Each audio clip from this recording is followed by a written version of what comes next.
consistent, and unfortunately there's just a few of you, in their defense of the fair market, no matter who was in the White House. So here's my question.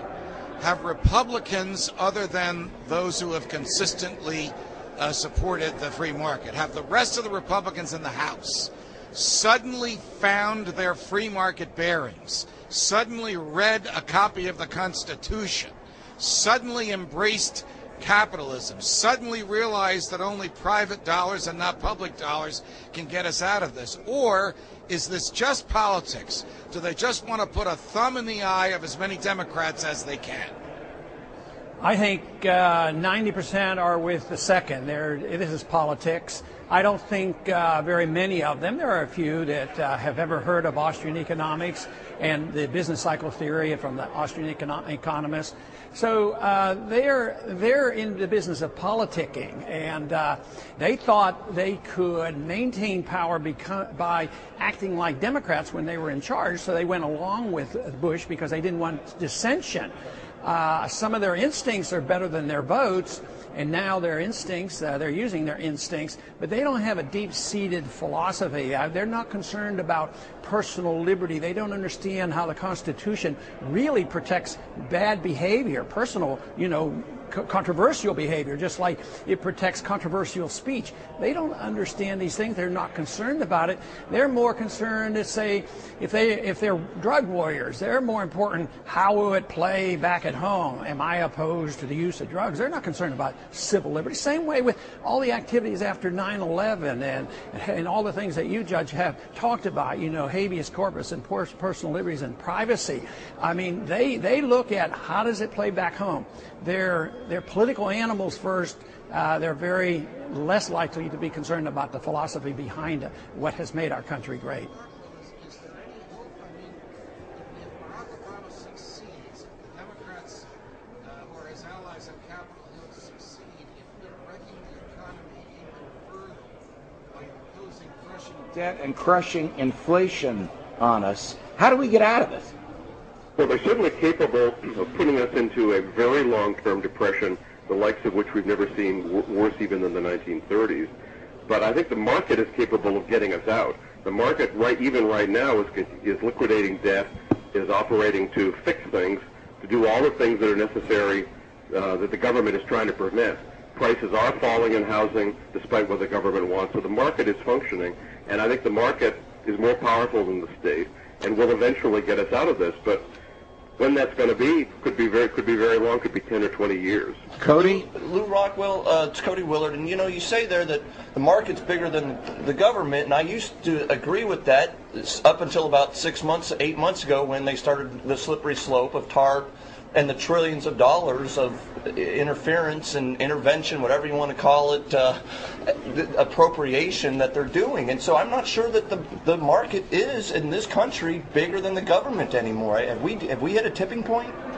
Well, I mean, you're certainly right that the government has been growing at an unbelievable rate, both under Bush and under Obama, and what he proposes to do grows the government even more. But there is such a thing as economic law that the government can't repeal and can't do anything about.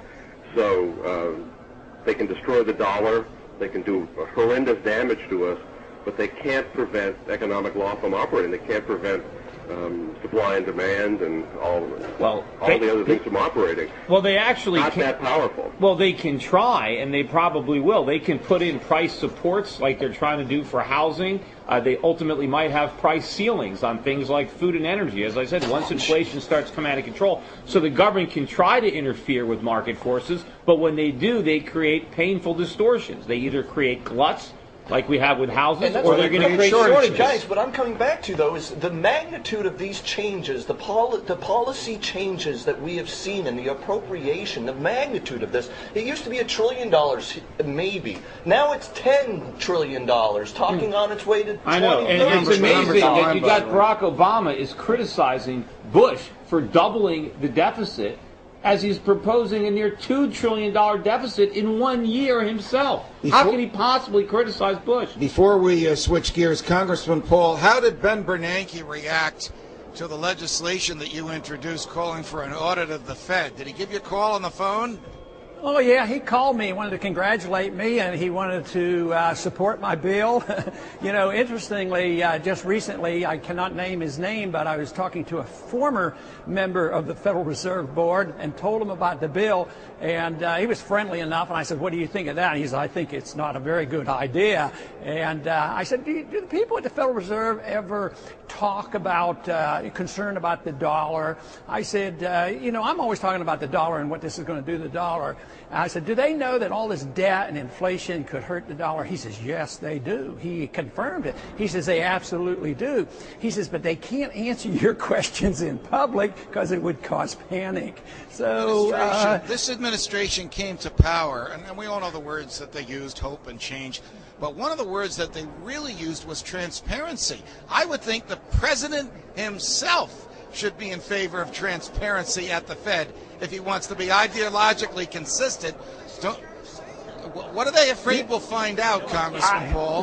Well, what they're going to find out is that's the first step. Once we get the audit bill passed and can reveal what they're doing, I think the next step is to end the Fed, and that's why they don't want that. But, you know, we had some very good comments made by Senator Bernie Sanders yesterday from Vermont. I talked with him this morning, and we're going to be talking a lot about the need for having, you know, transparency. And I think the mood is right. The mood is right both with the Democrats and the Republicans because they don't know exactly what's going on, but they know the American people are sick and tired of just throwing money out there, whether it's to the Treasury and nobody knows where it goes, whether it's sent over to Iraq and nobody knows where the bundles of money go, or whether the Federal Reserve can create $2 trillion and they don't even have to tell us. As a government unto itself, it's bigger than the whole U.S. Congress. They create trillions in a day, or, you know, in a short period of time. And the Congress, you know, we do talk a little bit when we pass $400 billion or $800 billion, but the Fed is a much bigger problem.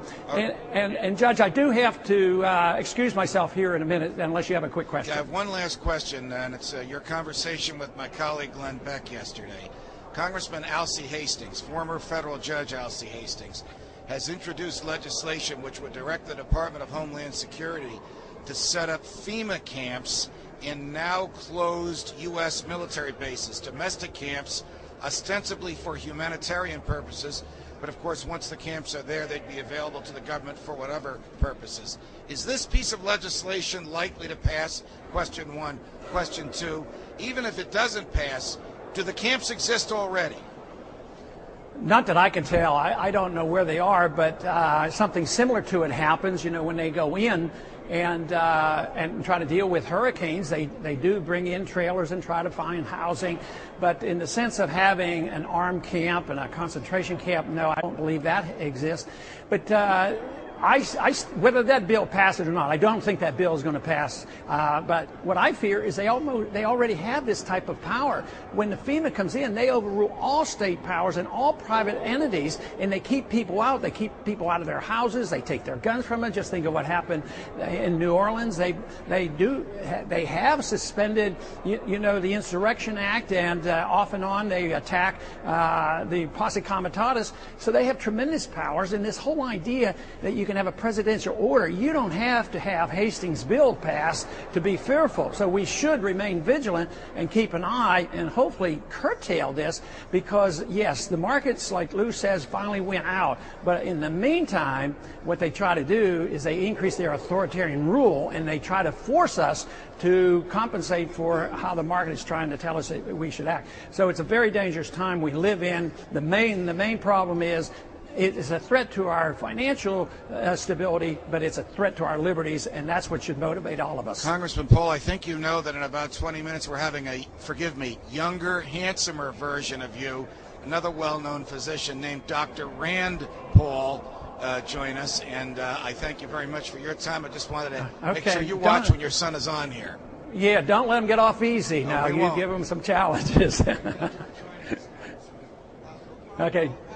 Serious should we be concerned about FEMA camps? And even if the Alcee Hastings, who has a very interesting background, he's a federal judge accused of bribery, indicted for bribery, tried for bribery, acquitted, found not guilty, still impeached by the Senate, gets elected to the Congress, is now in the House leadership. on the liberal Democratic side. Congressman Hastings, former Judge Hastings, himself introduces this legislation. So even if it doesn't pass, what's to stop